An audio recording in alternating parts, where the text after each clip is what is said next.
Good morning everyone. অনেক দিন পর একটা ব্লগ নিয়ে চলে এলাম, আর এইটা ছিল 17 তারিখ মানে নটটির বার্থডের ব্লগ।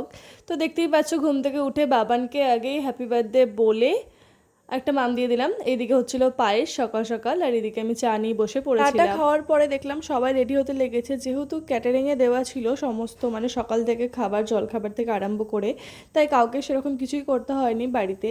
আর ওই ভাজাভুজি করেছে আর কি বাবানের জন্য দুপুরে যেটা খাওয়া হবে। এরপরে ব্রেকফাস্ট করতে চলে এসেছিলাম। ব্রেকফাস্টে ছিল লুচি, তার সাথে আলুর তরকারি। রান্নাটা কিন্তু খুব সুন্দর হয়েছিল। তো যাই হোক, এরপরে ভাবলাম যে তোমাদের একবার ডেকোরেশনটা দেখিয়ে দিই, মানে নিচের প্যান্ডেলটা।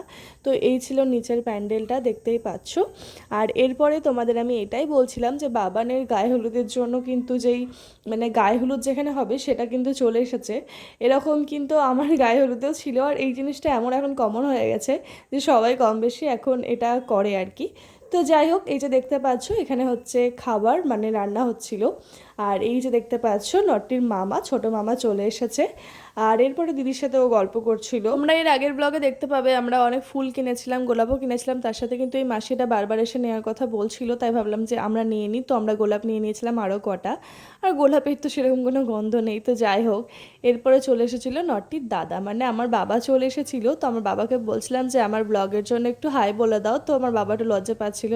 আর গরমে সবার অবস্থা খারাপ হয়ে যাচ্ছিলো, তাও এসিটা ছিল বলে অত কিছু মনে হচ্ছিল না, খালি গিয়ে গিয়ে এসিতে ঢুকছিলাম। এরপরে বাবানের দাদা বাবানকে একটা চকলেট দিয়ে দেয়, আর আমি বলছিলাম আমার জন্য কই, ওর জন্য আনলে। আর এরপরে যে নটটি যেখানে স্নান করবে সেটা রেডি করছিলাম, দেখতেই পাচ্ছ, গোলাপের পাপড়ি দিয়ে দুধ ঢেলে জলের সাথে মিশিয়ে। আর এই হয়ে গেছিলো রেডি। আর এই যে বাবানও এখানে রেডি ধুতি পরে, দেখতেই পাচ্ছ। তো এখানে সবাই দাঁড়িয়েছিল, বড় মাসি, মা, দিদা। আর এই যে ফটোগ্রাফার দাদা, মানে সাহেবদা ঠিক করে দিচ্ছিল নটটিকে। তো এরপরে নটটিতে শুরু হয়ে গেছিলো পোজ দেওয়া। আর এরপরে আমরা নটটির গেঞ্জিটাও চেঞ্জ করে দিয়েছিলাম, কারণ ওটা ঠিক একটা মানাচ্ছিল না, তো এটা বেশি ভালো লাগলো। আর এরপর দেখতেই পাচ্ছ নটটির পোজ। তো যাই হোক, এরপরে নটটির মামি পাপা নটটিকে হলুদ মাখাচ্ছিল। তো সবাই এটাই বলছিল যে কবে কি আবার দেখতে পাবো কি না পাবো নটটির বিয়েটা, তাই এইবারই দেখে নিলাম। তো আমি বললাম হ্যাঁ, খালি বউটারই অভাব হয়ে গেল। এরপরে আমরা সবাই মেয়েরা মিলে বাবানকে ধরে হলুদ মাখাচ্ছিলাম, আর পুরো মনে হচ্ছিল যেন একটা গায়ে হলুদ হচ্ছে। আর এরপরে দেখো বাবানকে কি করছে। তো যাই হোক, এরপরে বাবানকে আমরা স্নান করাচ্ছি। এইদিকে নটটির ছোট মামা এসে নটটিকে দেখো পুরো জল দিয়ে স্নানই করিয়ে দিল। তো যাই হোক, এরপরে বাবানের সাথে অনেক খেলা করছিলাম আমি। আমি তো স্নান করে রেডি হয়ে গেছিলাম, তো বাবান পুরো আমাকে ভিজিয়ে দিয়েছিল। আমি যেহেতু বাবানকে ভিজিয়ে দিয়েছি বলে, তো আবার আমাকে চেঞ্জ করতে হলো। আর এই যে দেখো আমার অবস্থা, আমি পুরো ভিজে স্নানের পরে নটটির মাম্মিও একটু ভিডিও করে নিল। আর এরপরে আমরা ফটোশ্যুট করতে চলে এসেছিলাম বাবানকে নিয়ে, একটু সামনে আর কি এগিয়ে এসেছিলাম বাড়ির থেকে। তো দেখতে পাচ্ছ নটটিকে আমরা পাঞ্জাবি পরিয়েছিলাম, আর নটটির গাড়ি নিয়ে একটু শ্যুট করানো হচ্ছিলো, মানে বাইক নিয়ে। তো এখানে ফটোশ্যুট চলছিল, আর বাবানের এই লুকটা কিন্তু দারুণ লাগছিল দেখতে।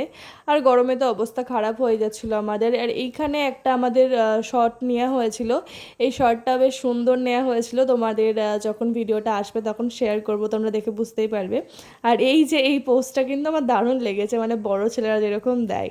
আর এইদিকে চলছিল দিদির সাথে নটটির ফটোশ্যুট। আর এরপরে দুপুরে খাওয়া দাওয়ার জন্য, মানে আশীর্বাদের জন্য সবাই আমরা বসে পড়েছিলাম। প্রথমে দিদি আশীর্বাদ করলো, মানে নটটির মাম্মি, তারপরে নটটির পাপা, এরপরে দিদা আশীর্বাদ করছিল।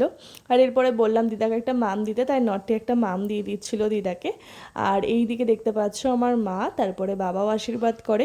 আর সবাই মিলে একসাথে আমরা বসেছিলাম, দেখতেই পাচ্ছ। আর এদিকে তো অন্ধকার আসছিল, সেটাই বলছিলাম। এদিকে তো আমার মাথার উপরে আমার দাদা, আমার বোন দাঁড়িয়েছিল। পরে আশীর্বাদ করছিল আমার বড় মাসি, আর বড় মাসির পর আশীর্বাদ করছিল আমার সেজো মাসি। এই যে দেখতে পাচ্ছ, তারপরে আমার দাদা আশীর্বাদ করছিল। তো আশীর্বাদ করার পর না ও একটু মজা করছিল, বলছে তুই আমাকে প্রণাম করবি না, আর ওকে প্রণাম করাচ্ছিল। তো যাই হোক, প্রণামও করেছিল। তো এরপরে বাকি ছিলাম আমি, তো আমিও বাবানকে ভালো করে আশীর্বাদ করে দিচ্ছিলাম। আর বাবানের তো খিদে পেয়ে গেছিলো, তাই মুডটা অফ হয়ে গেছিলো। আর আমি বলছিলাম ভালো করে হাসো। এরপরে নটটির মেশো নটটিকে আশীর্বাদ করে, আর দেখো কি করছে ওর সাথেই আর কি। যাই হোক, প্রথমে একটা কয়েন দিয়ে দিয়েছিল 1 টাকার, এরপরে 500 টাকা দিল, যেহেতু 501 টাকা দিতে হয়। আর এইদিকে দেখো দুপুরের, মানে রাতের যে রান্নাটা সেটা হচ্ছিল দুপুরবেলাতে। আর এরপরে আমরা দুপুরে খাওয়া দাওয়া করে নিয়েছিলাম, ছিল ডাল, তার সাথে ভাত, আর হচ্ছে যে চিপস। আর এরপরে মাছের মাথা দিয়ে হয়েছিল পটল দিয়ে আলু দিয়ে তরকারি, যেটা ফার্স্ট টাইম আমি খেলাম, খুব ভালো হয়েছিল। এরপরে হয়েছিল মাছ, তো এরপরে খাওয়া দাওয়া করার পর আমরা সবাই মিলে একসাথে বসে বসে গল্প করছিলাম, নটটির ব্যানারটাও চলে এসেছিলো, তো সেটাই দেখাচ্ছিল দিদি। আর এই যে দেখতে পাচ্ছ নটটির জন্য কত বাজি কেনা হয়েছিল, সন্ধ্যাবেলা একসাথে বাজি ফাটানো হবে বলে। তো যাই হোক, এরপরে দেখলাম যে বাবানের ঠাম্মা বাবানকে ডাকলো, তো বাবানের ঠাম্মা আবার বাবানকে একটা গোল্ডের চেন গিফট করেছে। তো এই ছিল ভিডিও, দেখা হবে খুব তাড়াতাড়ি নেক্সট পার্টে। Tata, bye bye.